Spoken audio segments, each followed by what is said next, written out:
So thank you very much, Maurice. I think as you were reading it out, I was busy asking who the heaven is that you're talking about. But again, glad to be amidst all of you. As you've heard, my name is Osiany Andrew. I'm not the Osiany that you're thinking about. That one happens to be my brother, my immediate follower, as a matter of fact. I remember when he came into the University of Nairobi when I was a second year, I had to drop the name Osiany instantly because he came into first year and took it over. So I was relegated to Andrew Nikko, even on social media, because he's a very charismatic fellow. But yes, that's my follower, David Osiany, that's his name. It's true, I'm a taxman, but of course, what distinguishes the living from the dead is that the dead don't pay taxes. So which means all of you here, I hope, pay their taxes. But at any rate, I'm going to structure my lecture just around what academic excellence really is or should be about. I have been having a discussion with my team in the division which I head at the authority since moving into my new role just about 1.5 years ago on what it means to move from success to significance.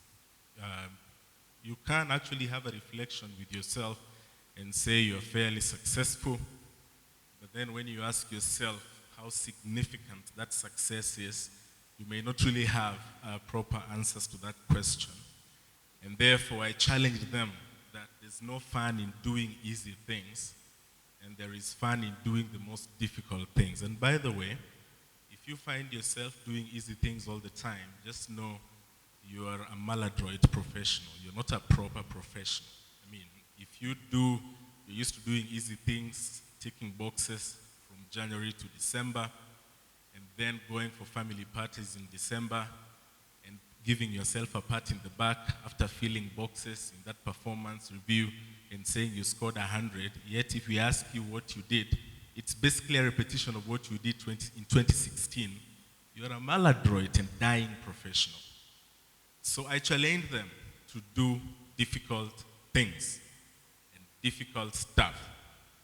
Therefore, I structured my engagement with them around the B philosophy and told them that a B has certain tenets, certain qualities that describes it and makes it an excellent animal when it comes to the world of industry.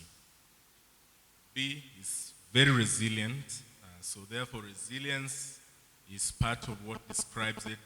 Excellence, reliability, consistency, visibility, influence, identity, and value. So these are the qualities that structure the B philosophy. I mean, if you look at a B, and all these things I mentioned come to you when you talk about a B. And for those who don't understand what a B is in law, it's en kich. Korinya law actually en kinda mar kich. Okay? So the B philosophy.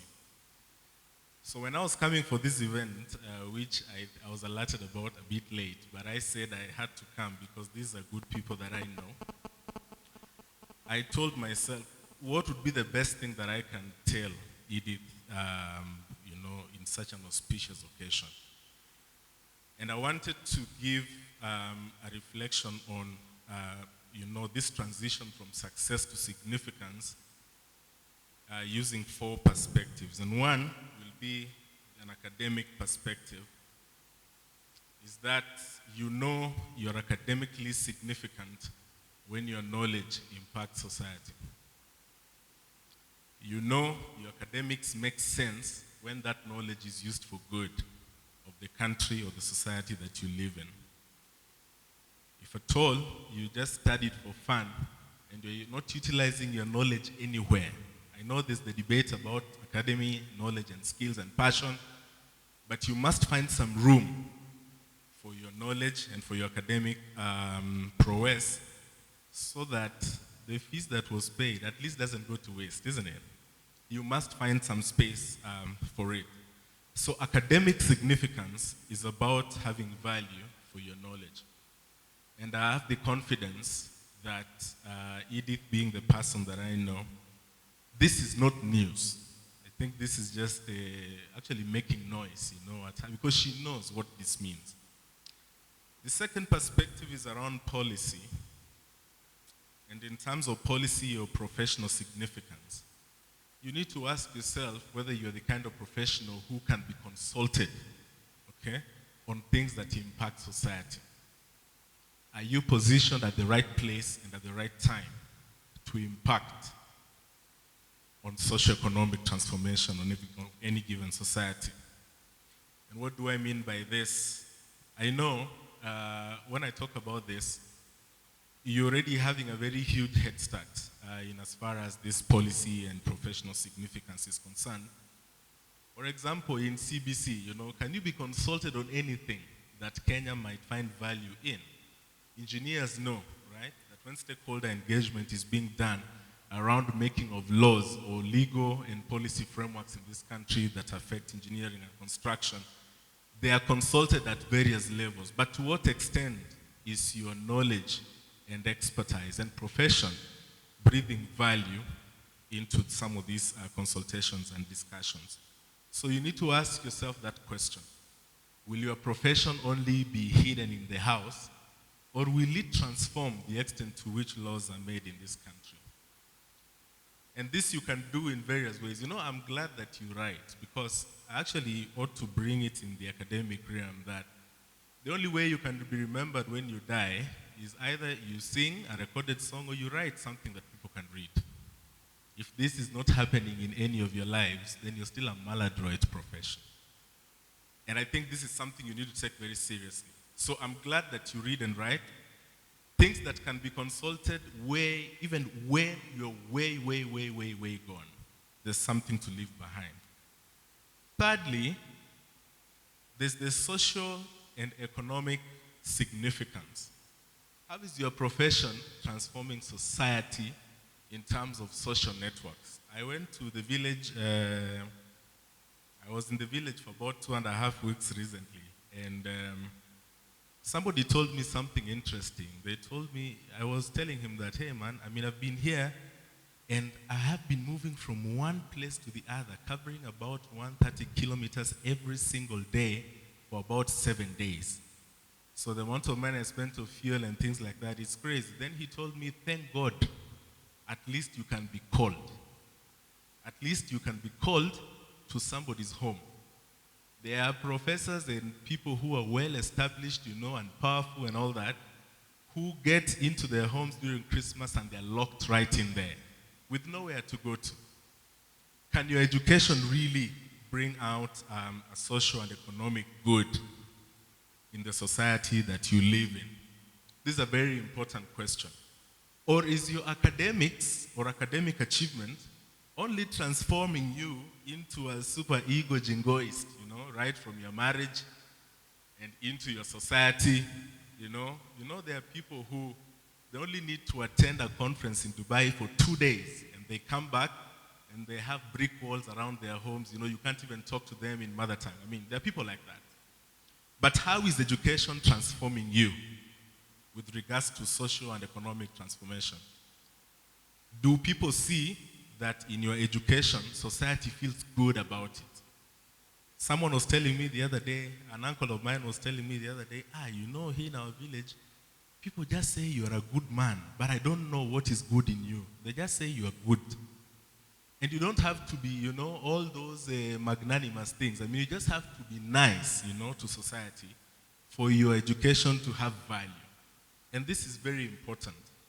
And of course, the economy, if you can't monetize your profession, either through work or through business, then that will contribute to it being maladroit. But lastly, to what extent does your academic achievement inject spiritual significance in society? Can your profession be used for ministry? I have a problem with I attend a bit of camp meetings and weeks of prayer in the village and here. And one day I had a problem, Pastor Laja, with what somebody mentioned about, morticians not being recognized. They forget Mary when she went with the spices at the tomb, what was she doing?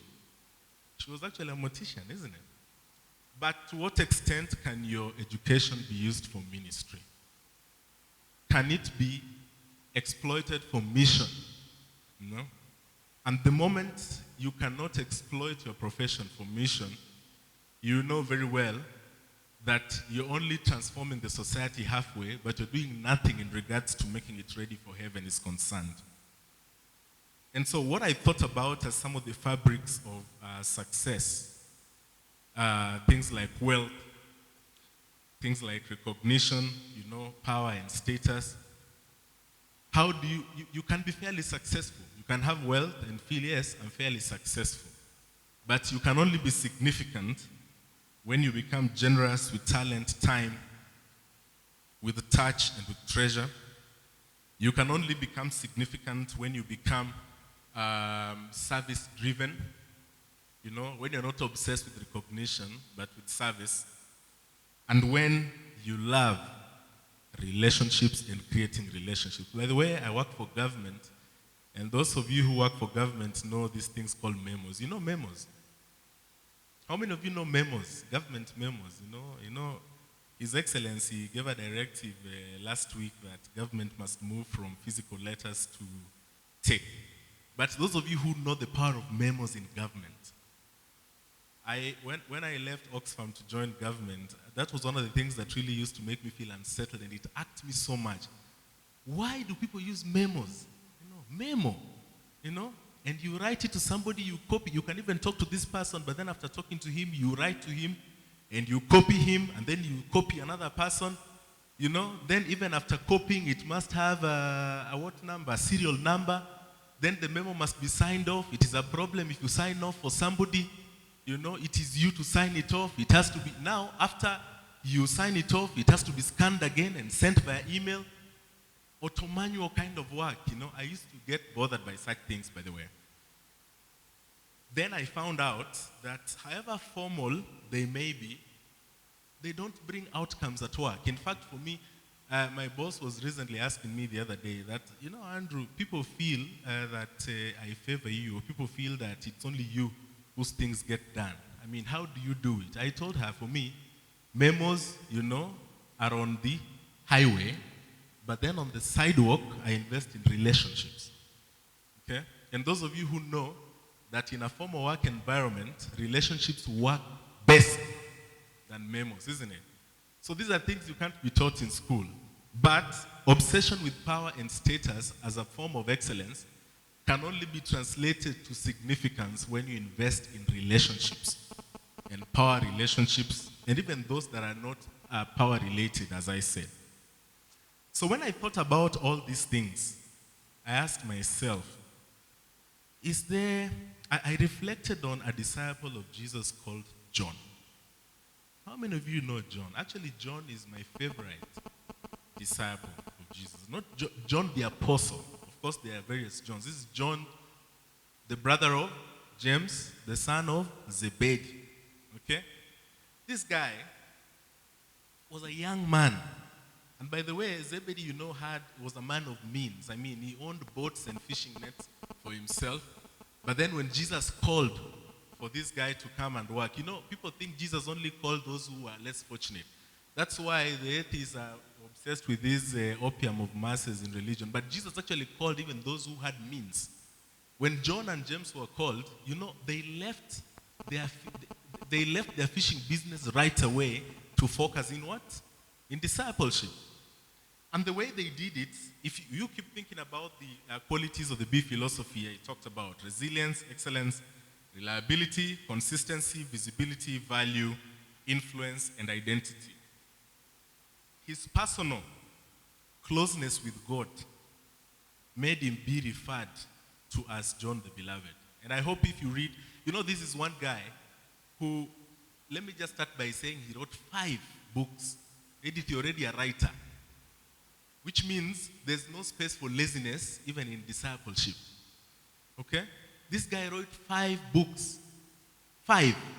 And by the way, of the 5 books he wrote, he is not even mentioned in 4 of them. He's directly mentioned in Revelation. Okay? But in all these other books, he's never mentioned by name. They only say, oh, the one who Jesus loved most, the beloved, and all these things. What does that show you? This guy, besides having academic capability, exuded tremendous humility. Okay? He never wanted to project himself or his identity. You know, here, the modern Kenyan, even if they publish a single Facebook post, the kind of rush they have, to amass likes and retweets and all that.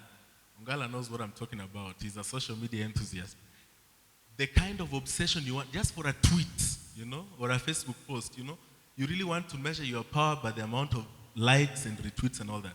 But John the Apostle wrote 5 and wasn't even mentioned in the first 4, which is John the Gospel, 1st, 2nd, and 3rd epistle of John, and Revelation. So this guy exuded tremendous humility. And by the way, if you want to know how much he invested in relationships, John and James were friends with Peter and Andrew. You remember those 2 other brothers? Yeah. And those are the relationships that they used, to further ministry when Christ was in here. And by the way, if you also want to know that John was the deep state of Christ, the deep state of Jesus Christ, because in the modern world, you do not get to become a deep state unless you exude some of those things, like David D is a deep state on economic matters, isn't it? Now in ministry, or in Jesus' kitchen cabinet, John was a deep state. And if you want to know how, this guy was even present at the crucifixion of Jesus. He was present when Christ was dying. This guy was one of the first people to rush to go and confirm whether the tomb was empty when Christ resurrected. And he is one of the few disciples who also witnessed Jesus' ascension. Is there a better way of being a deep state than that? This guy was a serious deep state in Christ's government. And this guy was actually present when Jesus Christ raised Jairus' daughter. The first manifestation of Jesus' power over death. John, the apostle, was there. This guy was even there at the Mount of Olives when Jesus Christ was giving the final prophecy. In fact, if there's one thing, I don't know whether I told Ongala this, I wish I were there in the Sermon on the Mount. There's a difference between a match that has already been played. You want to watch it, even though you know it will be on YouTube, like France and Argentina. You want to be there, to witness Mbappe's crazy moves, on that midfield. Even though you know it's already been recorded. I wish I were there at the Sermon on the Mount. John was right there. John was even right there at the point of transfiguration. When Jesus Christ declared that this is my son in whom I am pleased, he was there. But you can ask yourself, what were all these other people doing there? Not that they were bad disciples. My namesake Andrew, was a very good disciple, always present to guide people to Jesus and all that. Actually, a very good topic for a Bible study. You look at Peter and his anger, ready to defend Christ. And by the way, you remember, I don't know whether you remember in the book of Luke 9, when John and Peter even asked Jesus, when people were questioning his authority, do we command fire, to come down and burn these Samaritans? He was so diligent, and ready to defend Christ in every time. But what I don't understand is how he was able to be present in all these junctures, despite having written how many books? The modern Kenyan academic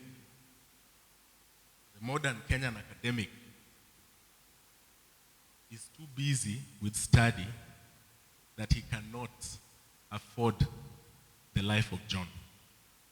They will tell you, I'm done with my schoolwork, my classwork, I'm now doing research, which you do for 7 years. And you can't be available for your family, can't be available for friends, for networks, for extended family and all that. John did all these things, despite writing how many books? And of the 5, he only appeared in which one? In 1.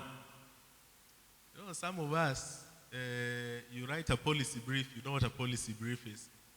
and you want to put your name there, written by, Andrew Osiany, written by, and you make it bold in red. John just let his good works speak for himself. And therefore, when you talk about John, even in teamwork, in Acts of Apostles, they even say this was the perfect companion of Peter because he was such a focused disciple in ministry. Even in Jerusalem, he even preached before Jewish leaders in Jerusalem. Know that? So this guy is a powerful guy. And when finally the Lord had the Last Supper, he sat on the right hand of Jesus Christ. Very important. This is a classic of VIP. Wachana na hii modern VIP ya sahi, where you do nothing in anything. Let's say you have an event, a wedding or something. This person contributes nothing, says nothing in the group, the first one to left WhatsApp group. But on the wedding day, he has to be on the right-hand side. John